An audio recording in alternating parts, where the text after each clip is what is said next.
All right, guys, please excuse the headphones. Everyone in my family is asleep at the moment. Um, I just read chapter 1 of Making Content Comprehensible for English Learners, the CEOP model. And I'm going to go over a couple of things with you today. We're going to talk about the characteristics of an English language learner that may influence their success in school, and I'm going to distinguish between content-based ESL and sheltered instruction. We're going to talk a little about the research supporting the CEOP model and discuss the benefits and challenges that you might come across when trying to do school reform and the effects of English learners on the English learners at that. So we're also going to compare the typical instruction that you normally get with CEOP instruction. So to get started, let's talk about the characteristics of an English learner that might influence their success. There are a lot of characteristics listed on page 4 and 5 in the text that may influence their success in school. That includes whether they had strong academic backgrounds prior to moving to the United States and all they have to do is catch up in the language department, or whether they did not and they have to be caught up academically as well as in the language.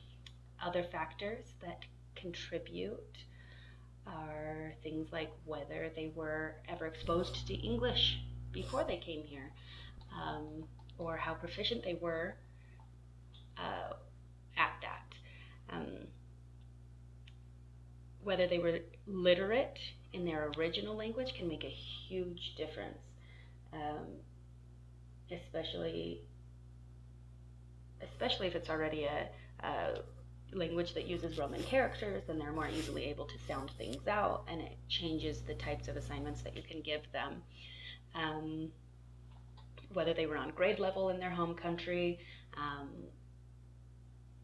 other things separate from language can affect them, whether they were if they have poverty level in their home country, or what their mobility is like, if they've been exposed to trauma. An example of some things that can affect them are, I had 2 English language learners in 2nd grade. They were both very similar socially, but one of them had a little bit of English exposure, and in her home country she could read, she could write, and was not behind at all. The second student has a speech impediment and could not read very well, but she could sound out some letters. So they were very different in teaching them, even though they both had the same base language and came from the same area, actually. So there are different challenges that can come across even with similar children. All right, so to distinguish between the content-based ESL and sheltered instruction, first you need to know what content-based ESL is. So with that, the content topics are used as a vehicle for second language learning, and teachers use a variety of instructional techniques to develop second language, like content knowledge and cognitive and study skills. It's also delivered through thematic units. Sheltered instruction is primarily different because the classrooms may include native speakers as well as non-native speakers, or it can just have non-native speakers. It integrates language and content while infusing sociocultural awareness. That's a big one, because the other one focuses on language and curriculum or lessons, and this one has the culture aspect added into it. So when you explain the research supporting CEOP model, you have to first just talk about how long they've studied it. So from 1999 to 2011, they performed multiple studies. The first one was 4 years long, and they had various studies to distinguish different aspects of it. The CREDE, I'm not sure if it's pronounced CREED or if they say all of those letters. Research showed that students tested better when the teachers had some CEOP training over the students whose teachers had none. And then later, throughout this, they were analyzing the implementation and the effects, and later they found out that when they gave some CEOP instruction and intensive CEOP instruction, that the teachers who were able to implement the CEOP instruction more fully had better scoring students after that. So whether they had a little bit or a lot of it, they did better than the students who had nothing. And the more you get, the better the students get. So they had a lot of faith in their studies. So school reform can be pretty tricky. It takes time, and even on an individual basis, it can take up to 2 years for one teacher to implement the CEOP model fully.